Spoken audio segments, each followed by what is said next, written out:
What's up, Hyperfast Nation? We've got an amazing guest today.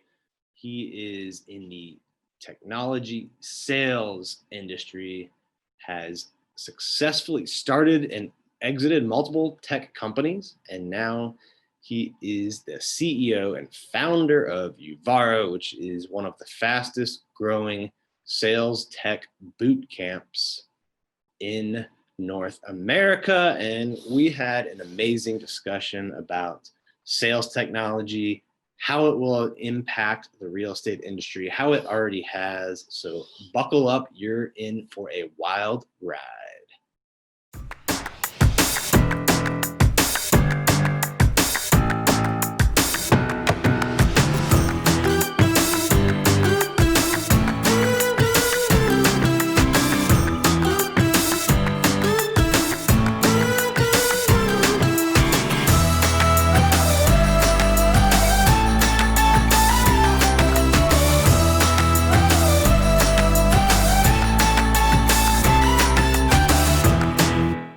All right, welcome to the show today, Joseph. How are you doing?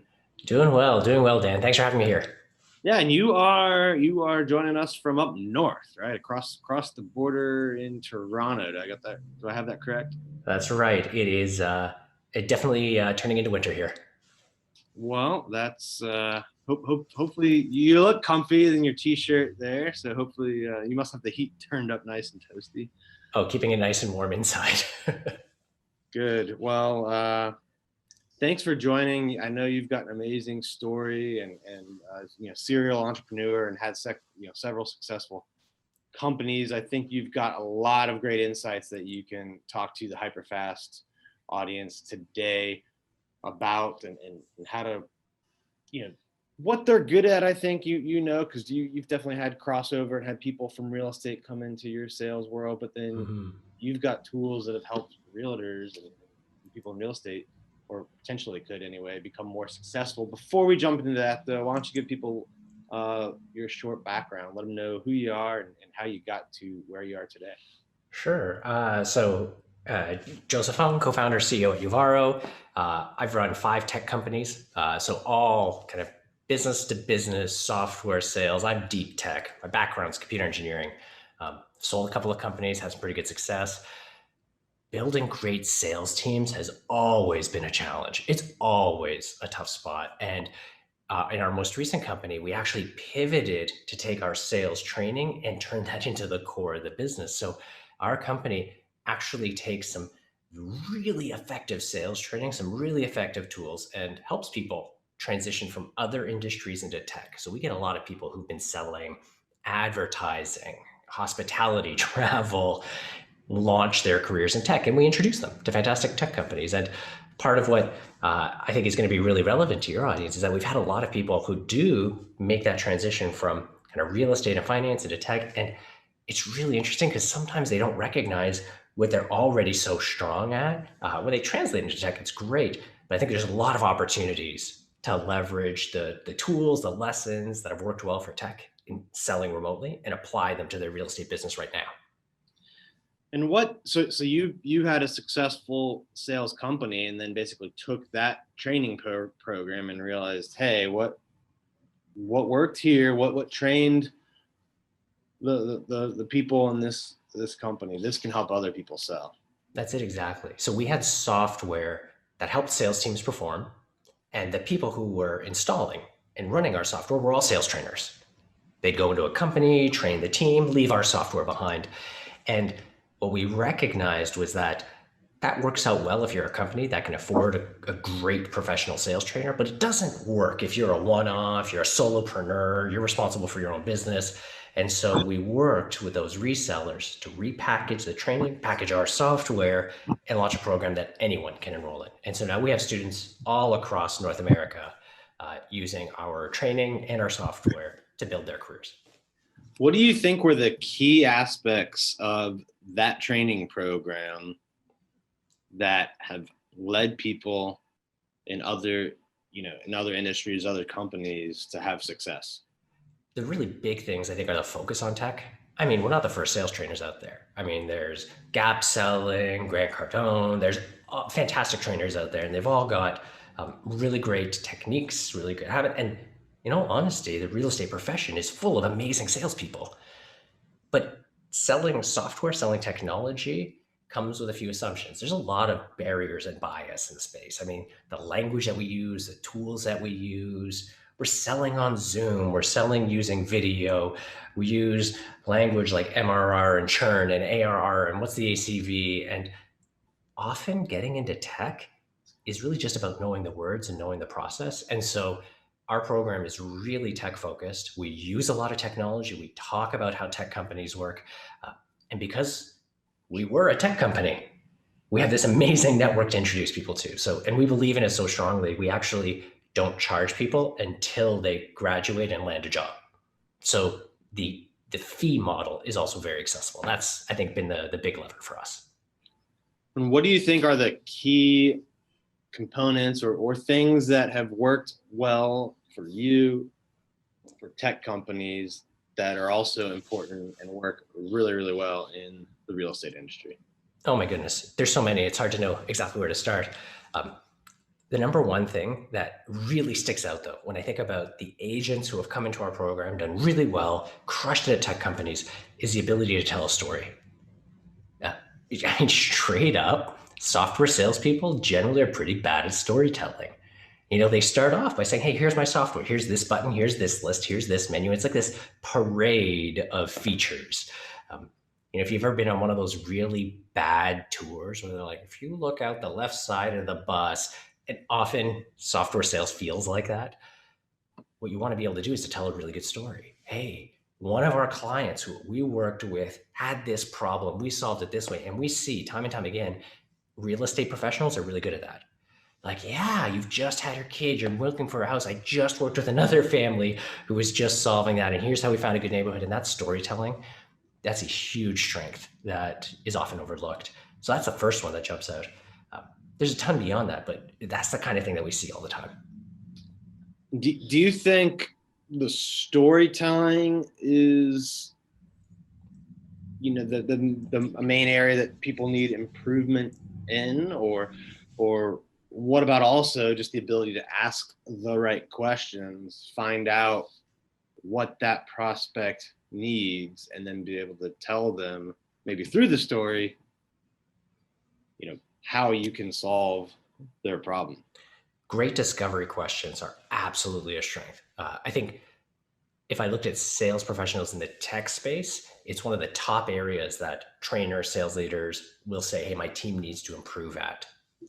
A lot of real estate professionals who come in recognize, I think, that they're good at that, at uncovering some of the pains, at, you know, really figuring out what are the underlying motivators, how do you build that relationship and deeply understand a client.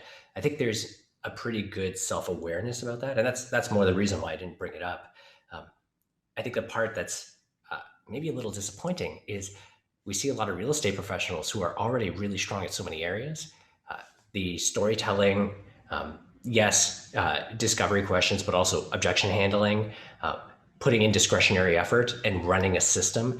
These are strengths they often don't realize are strengths. And I think that's what's so intriguing, because they'll come into it and sure, they know that, hey, there's a bunch of tools I can learn that would help me in my current or my next role, but they often don't see some of the strengths they already have. What do you think are the biggest challenges people in sales have in general, outside of, you know, maybe what we've already discussed? In general, one of the big things is just you're learning new rules right now.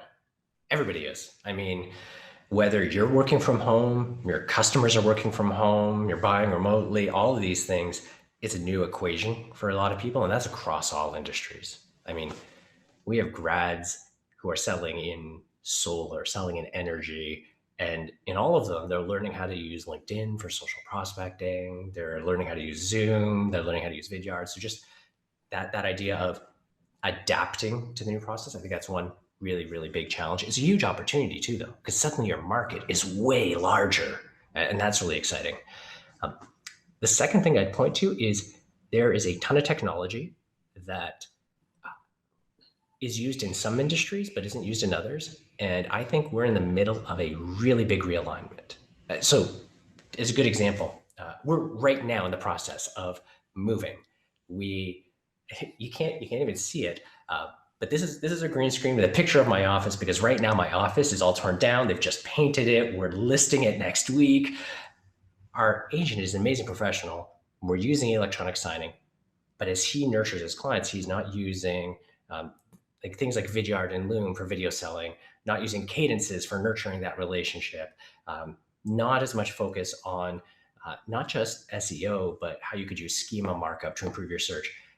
A lot of these things that are necessary in the technology space, we're seeing trickle into other spaces. So I think getting used to the idea that how groups sell in different industries is going to become more common. And there's a whole ton of new technologies that are available. I'd say is a big change that people will need to get used to as well. So you would say in general, from just what you've seen in the real estate, and people you've interacted with, they're maybe adopting some of the things that are common in the tech sales industry, but it's more like a trickle in pace, or there's things they could be adopting faster. Like where do you think are the biggest areas that realtors could totally move on? Number one, use of video. I'm going to double down on that one. So for example, a couple of the agents that I know here in town, I see a couple of them, great adopters of it. And they use video on things like their listings. That's an easy, obvious one. Whether you do like a tour, you do a walkthrough, you're pitching it, see more agents adopting that. But video and communications.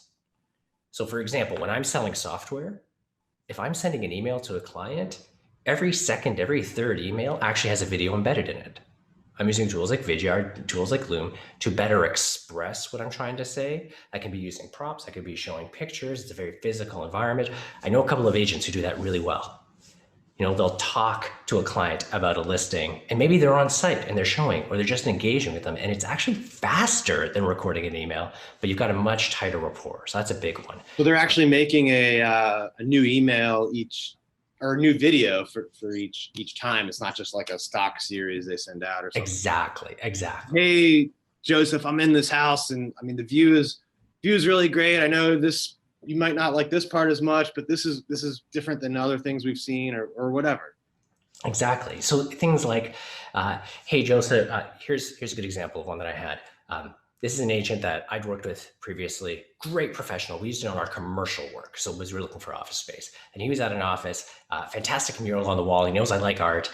And so while he was there, he sent me a quick video. And he's like, hey, I was in this office space. Don't know if you guys are going to be moving, but check out this piece of art. If you ever want to do a tour on it. He could have sent me a text. He could have sent me an email, but using that video brought me into the space. And there's tons of tools like that. And in other industries, like in tech, it's very commonplace. And we're going to see a lot of that, sliding in, because the agents who are really good at that are going to end up commanding a much larger part of the pie. I agree with you on there. And, we've been teaching the agents that we coach to pivot, not pause this year. And we've done a lot of changes in March with the lockdowns and the response to the coronavirus, obviously. And I think our real estate team, so we've got multiple business, but we kind of did what you did. Like, we took what worked well with our team and our own sales, developed this coaching company, Hyperfast Agent. And one of the first things we did with our actual team here was teach them how to use Zoom. And because we had the training company, we'd been using Zoom for 2 or 3 years. We'd been using online webinars. And so overnight we were able to get our team on, trained up on this, and our appointments didn't go down at all. The week before the lockdowns, we did 70 appointments. The week after, we did 70. The key difference was half of those appointments that the week after the lockdown were on Zoom. So if so we would have seen a 50% decrease in our pipeline, had we not made that change. At least in the short term, people eventually got back to more face-to-face interactions, but having that option for the consumer nowadays, and that may be something that sticks around even after things return to normal. People may want it for convenience, the end consumer.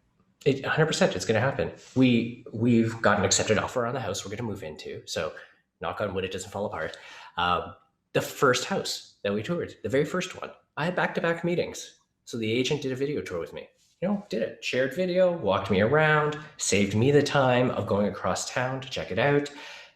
Because they were comfortable with that technology, it was a seamless experience for me. And just because lockdowns might reduce doesn't mean my schedule lightens up. So as a consumer, that's so true. And the technologies that help with things like that, self-calendaring so that the consumer can book meetings, chatbots on your website. These are all small widgets that are super easy to stand up that haven't been as commonplace, but are going to become commonplace. Yeah, I agree. We've also had success with like Calendly and Schedule Once and other things like that, where you're just taking out the 3 or 4 series of emails or the call of, hey, is this open? No. What about these dates? And back and forth. And instead you can just send a link or have it on your email signature or on your website, and the client can pick the time. Absolutely. What other technologies do you think the pandemic has accelerated? Because I think most of these technologies were around before. Maybe there's been some new ones since, but for the most part, the stuff we've used, was already in place, or we were already even using it. We just used it more. And I think consumer adoption has increased faster, and maybe there's other things out there too. Like, what are you seeing in that front? 100%. So none of these are brand new technologies. Like, all of these are tried, true. They've been in use for ages. It's really accelerated that adoption. We've just now spoken about a number that are very customer facing, so very front of office. Using video to sell, using YouTube, calendars. There's a ton of back office that we've seen in use that have just taken off. So a really good example would be conversational intelligence tools like Gong, Chorus. Really good example. Right now, our sales team is distributed. We have folks in California, Ontario, British Columbia. We're just extending an offer to someone based out of India. And when you have that type of distributed time zone, it's really easy to say, okay, I need a way to communicate with my team that's more asynchronous. And so we use a tool like Gong or Chorus. The thing is that these tools are going to help wherever you are. So these tools record our conversations automatically identifies what words are being used, helps identify some of the trends, and makes it super easy to comment.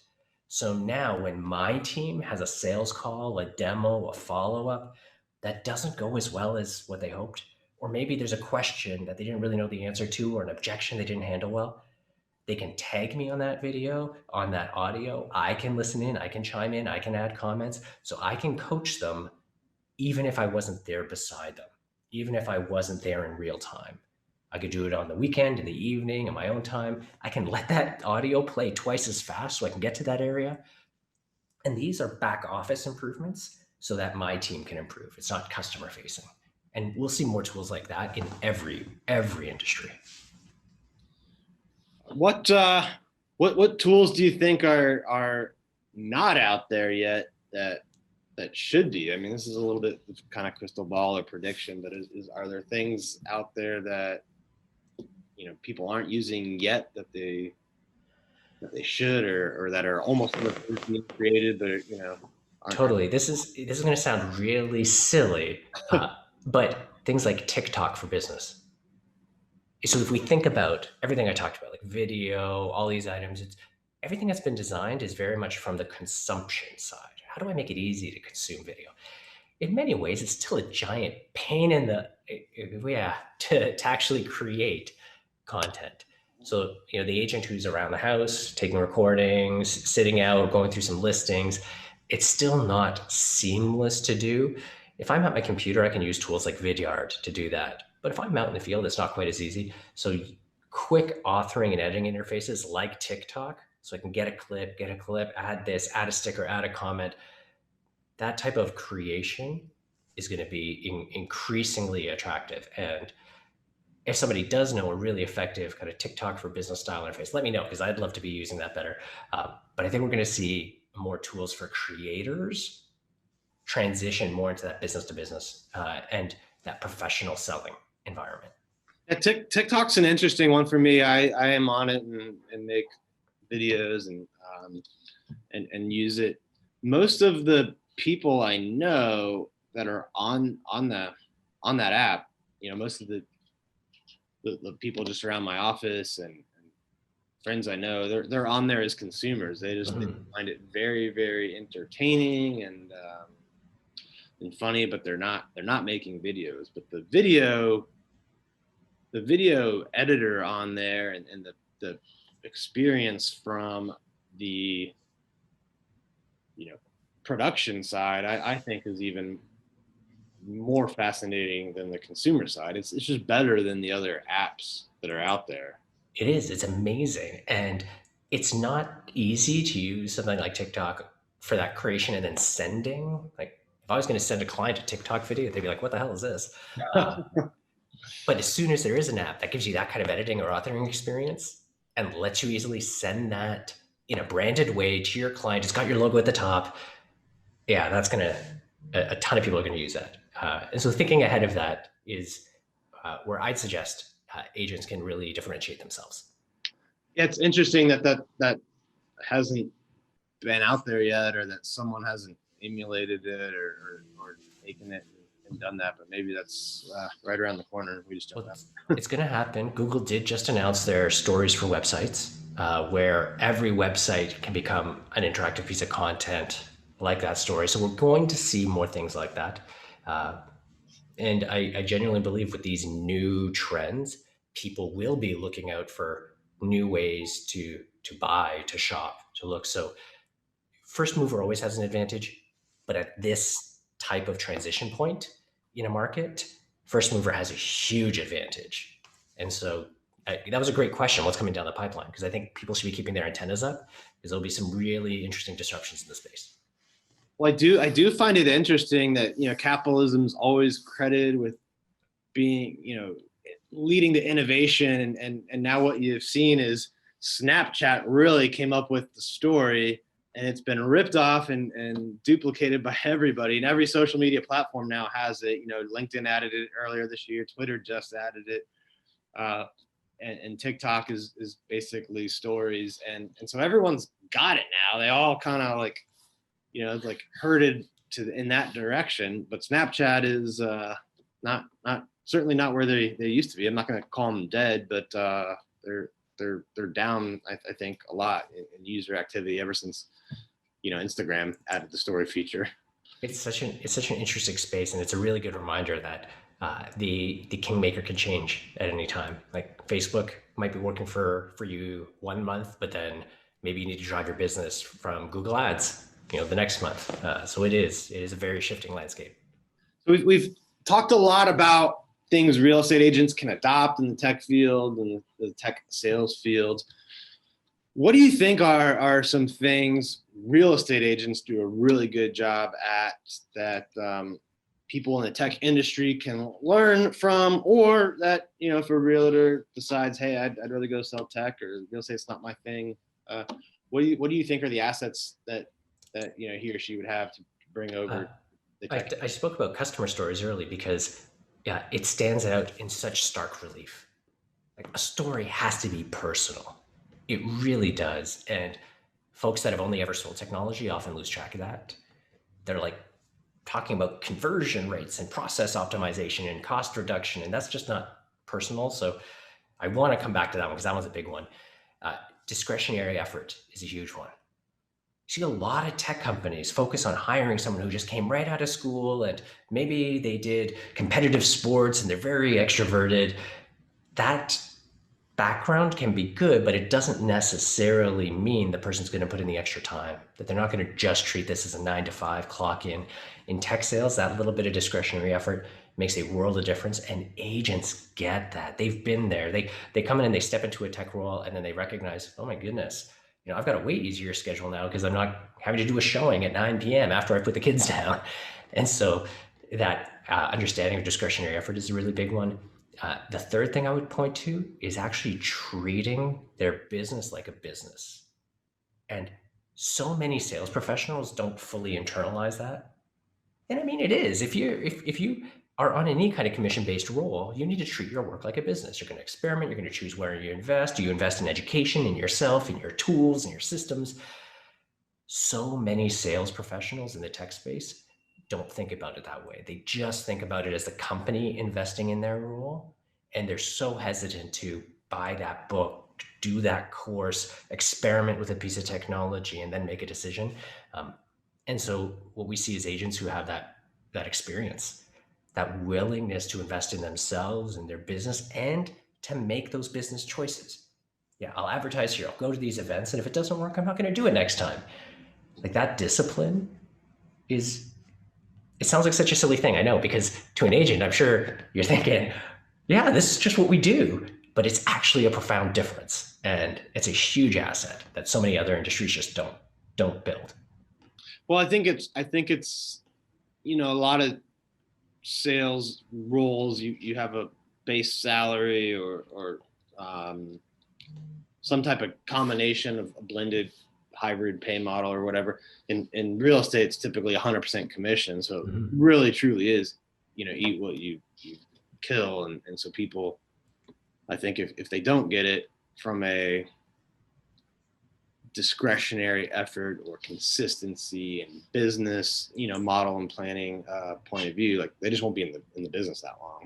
But it's a frame of mind. It's like, hey, am I going to sponsor this team? This sponsorship is going to cost me 10 grand. How many deals do I need to close for that to be worth the investment? Like that's a pretty easy calculus. Be surprised how many tech sales professionals don't start thinking about it that way.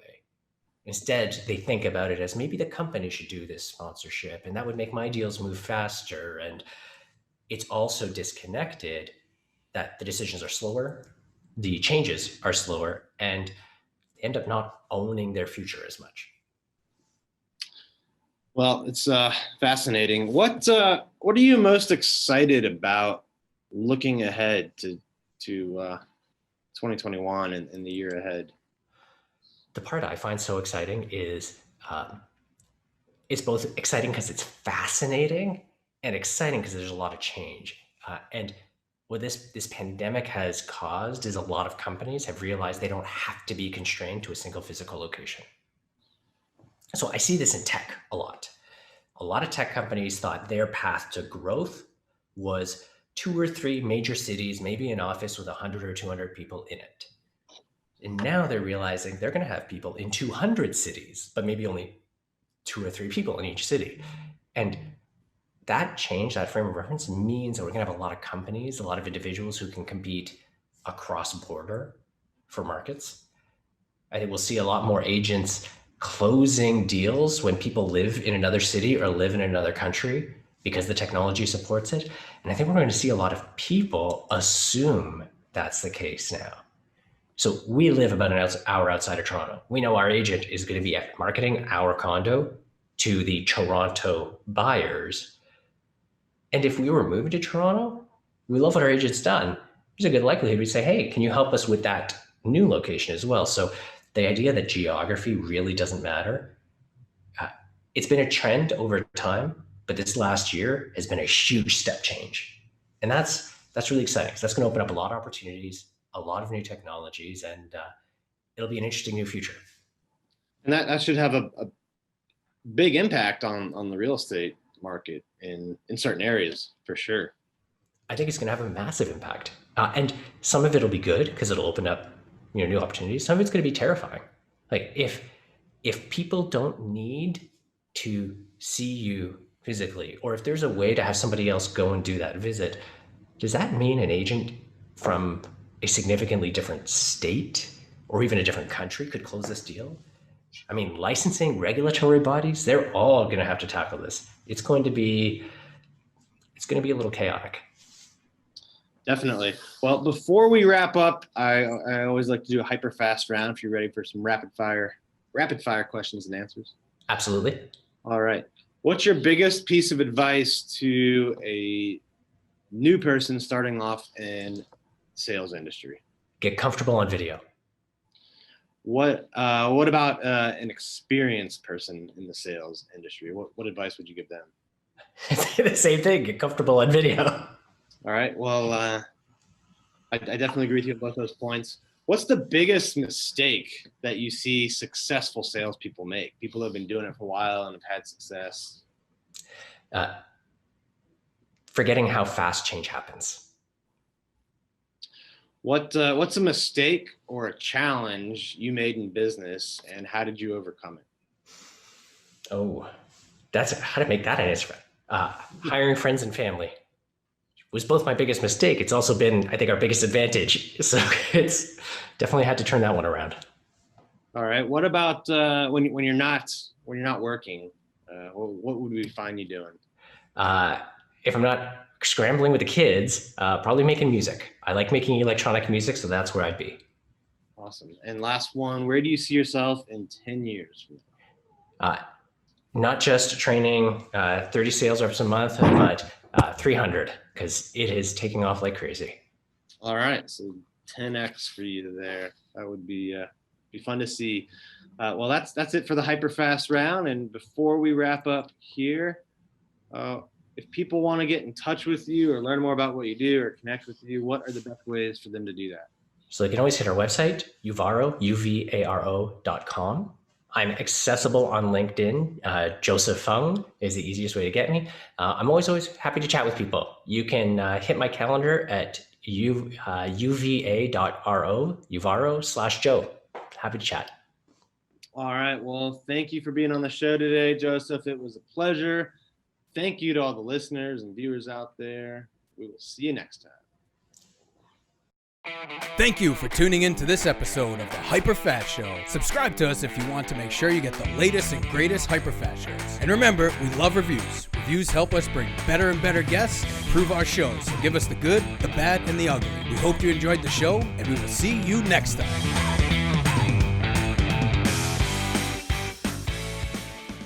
Hey guys, thanks for sticking around to the end. I hope you enjoyed that video, and if you want to see more, click right here. And if you're new to this channel, click below to subscribe and turn on post notifications so you don't miss out. And leave some comments about what you think on the videos. I'll see you next time.